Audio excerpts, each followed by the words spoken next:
네, 대구 경북의 소식을 들려주는 마카다 뉴스 시간입니다. 지난 2019년 행정통합에 대한 논의가 시작되면서 지난 21일에는 5년 만에 행정통합에 합의하게 되었고요. 그로써 이 행정통합이 본격적으로 추진되고 있는데요. 오늘은 이 대구 경북 행정통합에 대한 상황과 앞으로의 방향에 대해서 이야기 나눠보도록 하겠습니다. 어서 오세요. 안녕하십니까? 네, 시청자 여러분께 인사 한마디 부탁드립니다. 예. 예, 안녕하십니까? 경상북도 행정통합추진단장 정성현입니다. 네, 경북도에서 직접 나와 주셨는데요. 앞서 소개해드린 대로 이 관계자들이 합의문에 서명을 함으로써 이 행정 통합이 본격적으로 시작이 되고 있습니다. 예. 일단 먼저 시청자분들이 이걸 가장 궁금해하실 것 같습니다. 예. 합의안에는 어떤 내용이 들어있나요? 예. 합의한 내용에 대해서 좀 설명을 드리면요. 네. 먼저 대구와 경북이 상호 신뢰와 존중을 바탕으로 해서 행정통합을 계속 추진한다는 내용이 기본적으로 들어가 있습니다. 그리고 통합 추진 과정에서 행정안전부와 지방시대위원회가 행정적, 재정적 지원을 하고 또 국가 사무와 재정에 대해서 지방에 적극적으로 이양해야 된다는 내용을 또 담고 있습니다. 또 좀 더 구체적으로 보면요. 통합하는 지방자치단체의 명칭은 대구 경북 특별시로 하고 수도 서울에 준하는 위상을 부여하게 됩니다. 그리고 시군구와 광역자치단체의 권한에 대해서도 명시를 하고 있고 또 청사 부분은 기존 청사를 활용하도록 되어 있습니다. 그리고 네. 충분한 주민 의견을 수렴해서 시도의회에서 의견 청취를 원칙으로 하고 또 특히 북부권 발전 대책 등 또 지역 균형 발전을 위한 여러 가지 전략들을 추진할 수 있도록 또 조항을 담고 있습니다. 대구 경북특별시에 대해서 좀 더 설명을 드리면요.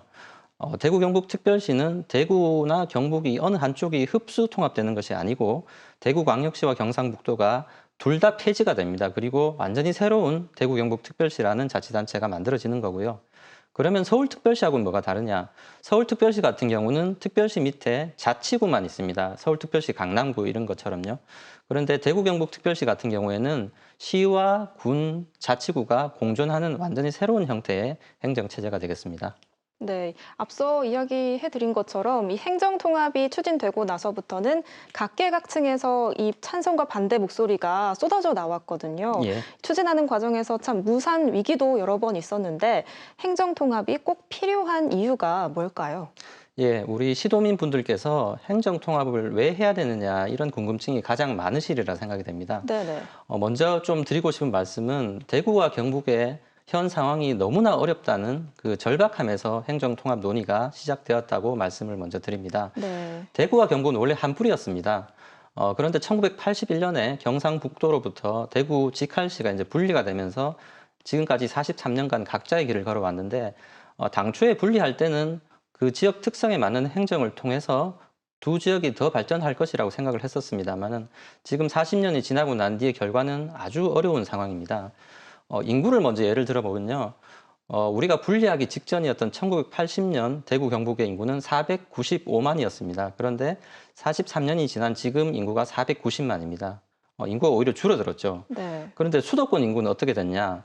1980년에 수도권 인구는 1,300만 명이었습니다. 그런데 지금 수도권 인구가 무려 2,600만 명으로 43년 동안 우리가 인구가 줄어들 동안 수도권은 1,300만 명이 더 늘어나서 수도권 집중이 너무 심해졌습니다. 또 경제 분야에 대해서 좀 말씀을 드리면 1981년도에 또 경북의 그 지역 내 총생산 규모는 전국 3위 수준이었는데요. 지금은 충남이라든가 경남에도 밀리는 상황이 되었습니다.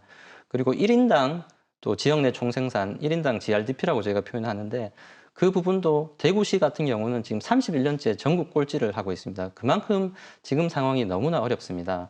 그래서 행정 통합을 하지 않고 이대로도 갈 수는 있습니다만은 이대로 가면서 계속해서 우리 경제가 어려워지고 대구 경북의 위상이 하락하는 이런 부분들을 보고 있을 것인가 아니면 우리가 통합을 통해서 서로 힘을 모으고 또 규모의 경제를 갖게 되고 또 정부로부터 통합을 하게 되면 많은 특례와 권한 그리고 재정적인 보장을 받게 됩니다. 이를 통해서 우리 지역에 성장할 수 있는 기반을 마련하는 것이 통합의 필요성이라고 하겠습니다.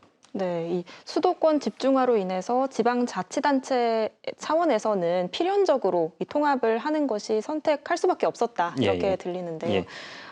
이 행정통합이 현재 우리 지역 안에서만 논의가 되고 있는 건지 아니면 다른 자치단체에서도 이걸 논의하고 있는지 예. 궁금합니다.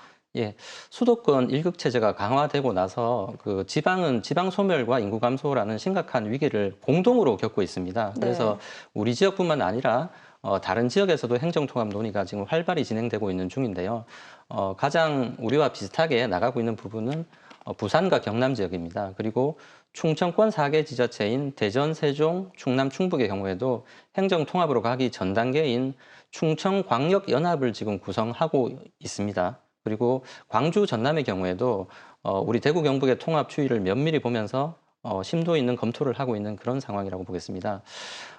지금 광역자치단체의 통합에 대해서 정부에서는 이 수도권 일극 체제를 극복하기 위한 해결책이라고 생각을 하고 통합하는 지자체에 대해서 많은 특혜, 특례 그리고 재정 지원을 하기 때문에 지금이 통합을 하기에 아주 좋은 시기라고 생각이 됩니다.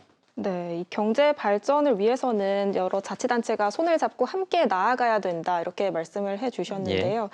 사실 이 행정 통합을 통해서는 많은 경제 발전이 또 있어야 됩니다. 예. 성과가 눈에 보여야 되는데 예. 이 통합을 통해서 경제적인 발전을 이룰 수 있을까요? 예.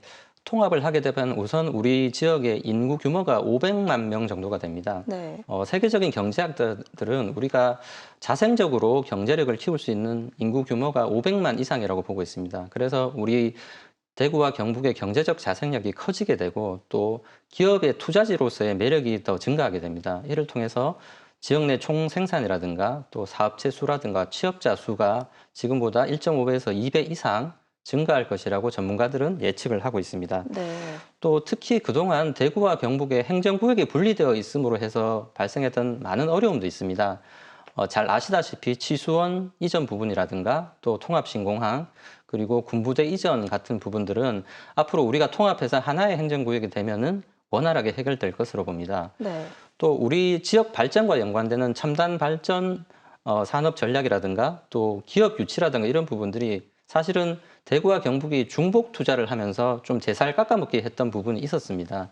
예를 들면 첨단 산업 같은 경우는 인공지능이라든가 반도체, 로봇 같은 그런 산업들을 중복 투자를 했고 또 기업도 하나의 좋은 기업에 대해서 대구와 경북이 서로 유치하고자 하다 보니까 대구와 경북이 윈윈하는 것이 아니고 서로 손해를 보는 경우가 많았었습니다. 그래서 통합을 통해서 우리가 같은 인적 기반 그리고 대학이나 연구소 그리고 산업 기반들을 같이 활용함으로써 우리 지역의 성장 잠재력을 키우고 시너지 효과를 낼 수 있다고 생각을 하고 있습니다. 네, 이 대구 경북 행정 통합을 통해서 총 생산 그리고 사업체 수가 증가할 것이다 이렇게 말씀을 해주셨는데요.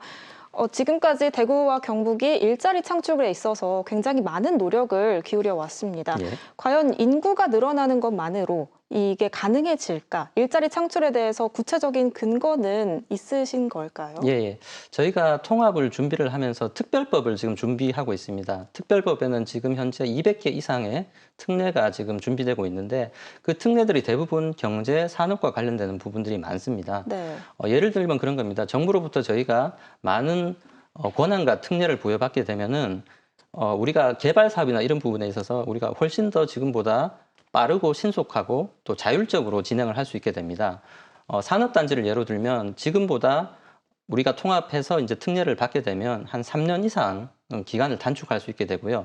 그리고 기업을 유치하는 데 있어서 저희가 인센티브 제공이라든가 또 기업이 원하는 규제 완화라든가 이런 부분들이 지금은 하기가 어려웠던 부분이 많았는데 저희가 이런 그 인센티브라든가 이런 걸 줄 수 있는 특례들을 많이 담았고 그리고 글로벌 미래특구라든가 투자진흥지구 등 기업들을 유치할 수 있는 조항들을 많이 담아서 그런 것들을 통해서 지금보다 훨씬 많은 기업을 원활하게 유치할 수 있을 것으로 보고 기업이 많이 유치가 되면 일자리가 또 늘어나는 선순환 구조가 형성되리라고 생각을 하고 있습니다. 네, 이렇게 이야기 들어보니까 정말 계획대로 되면 정말 더할 나위 없이 좋을 것 같은데 사실 이 행정통합이 2019년에 논의되기 시작했고 20년에는 공론화위원회도 출범이 되었습니다. 이렇게 오랜 기간이 걸렸던 게 사실 청사 문제가 손에 꼽히는 그 걸림돌이 되었었는데요. 이 문제는 어떻게 진행되고 있는지 궁금합니다. 행정 통합을 추진하면서 이제 청사 문제도 상당히 민감했었습니다. 청사 문제를 왜 이렇게 민감하게 받아들였냐 하면은 통합 청사가 가는 곳이 마치 우리 대구 경북 지역의 중심지가 되어서 그쪽으로 모든 것이 빨려 들어가지 않을까라는 걱정과 우려가 있었기 때문입니다. 그래서 대구와 경북은 합의를 통해서 기존에 있는 대구청사, 경북청사를 그대로 활용하고 또 포항에 있는 환동의 본부청사도 활용하여서 청사를 그대로 유지하는 것으로 그렇게 하였습니다. 네. 그리고 청사에 있는 공무원의 숫자는 지금 수준을 유지를 하고요. 기능별로 사무를 배분하는 것으로 했습니다. 또 그러면 의회 소재지는 어떻게 되느냐 이렇게 궁금하실 텐데 의회 소재지는 시도의회의 합동의원총회를 통해서 결정하는 것으로 저희가 했습니다. 네, 이 합의안을 통해서 대구 경북 행정통합의 첫걸음을 뗐는데요. 예. 행정통합이 추진되면서 우려의 목소리가 있는 것도 사실입니다. 특히 경북민들의 경우에는요, 대구로 이런 게 모든 게 집중되는 것 아니냐 이런 우려도 있거든요. 예. 균형 있는 발전이 될 것인가 이런 부분에 대한 걱정에 대해서는 어떻게 생각하시나요? 예, 통합이 되면 아무래도 대도시인 대구로 모든 게 빨려 들어가는 게 아니냐라는 걱정과 우려가 많은 것을 저희도 잘 알고 있습니다. 그래서 저희가 통합을 하면서 대전제로 삼고 있는 것이 어느 지역도 손해를 보지 않고 모든 지역이 이득을 보는 통합을 하자. 이것을 핵심 모토로 삼고 있습니다. 네. 그래서 통합 과정에서 특히 북부권 발전 전략이라든가 이런 부분에 특별히 신경을 쓰고 있고요. 또 대구와 경북이 통합하는 지역의 동서남북 권역별 발전 전략을 저희가 수립을 하고 또 대구와 경북이 통합 연계되는 부분에 있어서도 발전 전략을 만들어서 우리 지역 내 골고루 균형 발전할 수 있도록 통합의 최우선 과제를 균형 발전으로 두고 있다는 말씀을 드립니다. 네, 이 행정통합이 또 경제적인 측면에서는 하나의 대안일 수 있겠지만 예. 주민들에게는 어떻게 삶의 체계가 바뀌게 되는 행정체계가 바뀌게 되는 거잖아요. 예. 2026년 7월을 출범을 목표로 하고 있는데 주민들에게는 사실 조금 급하다 이렇게 생각할 수도 있습니다. 사전에 조금 공론화 과정이 있었다면 어땠을까 하는 그런 우려의 목소리, 아쉬움의 목소리도 있는데 예. 어떻게 생각하시나요? 예, 시도민 분들께서는 의견 수렴 과정이나 이런 부분들이 좀 부족했다고 느끼실 수 있다고 저희도 생각을 하고 있고 네네. 또 그런 부분은 저희가 의견을 달게 받도록 하겠습니다.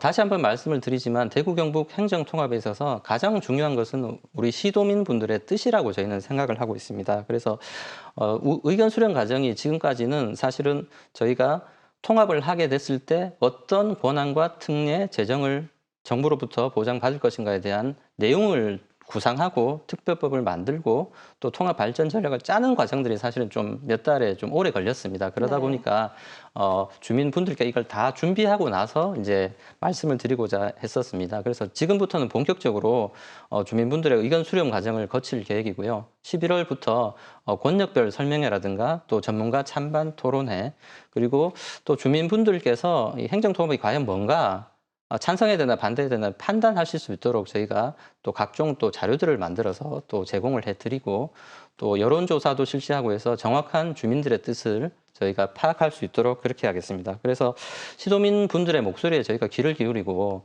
투명한 자세로 행정통합에 임하도록 그렇게 하겠습니다. 네, 이 자치단체도 결국 시민들을 위해서 존재하는 거잖아요. 그래서 예. 주민들의 목소리가 충분히 반영되었으면 좋겠는데요. 사실 두 합의안을 통해서 행정통합은 이미 결정이 났고요. 또 이번 합의안에는 충분한 주민 수렴 과정이 포함되어 있는데 예. 이 주민 의견은 어떻게 수렴을 하고 또 이게 어떻게 효용이 되는지 또 궁금합니다. 예, 앞에서 말씀드린 주민 의견 수렴 과정을 거쳐서 수렴된 의견들은 저희가 통합 과정에서 다 반영을 할 수 있도록 하고요. 또 의견 수렴들이 모여서 지역의 여론으로 형성이 됩니다. 그 여론이 앞으로 있을 시도의회 의견 청취라든가 또 국회 심사 과정에서 충분히 반영되고 수렴될 것으로 저희들은 생각을 하고 있습니다. 그래서 앞으로 권역별 설명회 같은 주민 설명회, 주민들이 많이 아실 수 있고 또 의견을 제시할 수 있는 그런 기회를 더 많이 갖도록 노력하겠습니다. 네, 오늘 대구 경북 행정통합 관련해서요. 경상북도 정성현 단장님과 이야기 나눴습니다. 고맙습니다. 예, 감사합니다.